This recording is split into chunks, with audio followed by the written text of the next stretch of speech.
My favorite memories of libraries, of course, are when I was a young kid.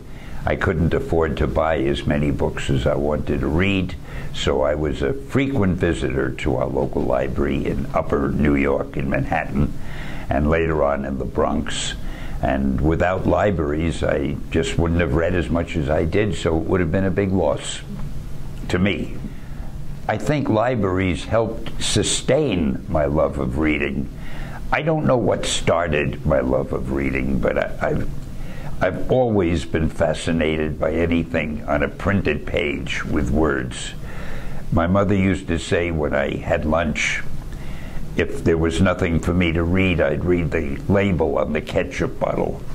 But to me, reading was about the most fun you could have.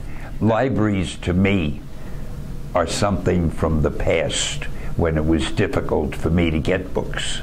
And I'll always have a very warm and fun memory of libraries for that reason.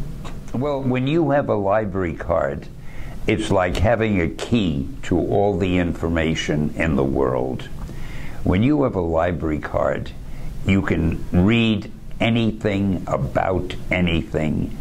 And I have found, whatever you read, it doesn't matter. It increases your fund of knowledge. So a library card is the open sesame to all the knowledge in the world.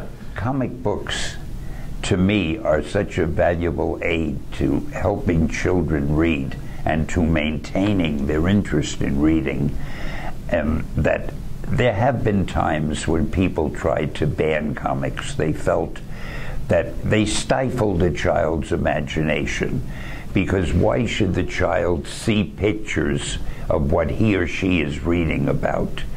But my answer to that always was the same. Why would anybody go to see a Shakespeare play? Because you're seeing the characters on the stage. Maybe there should be no plays.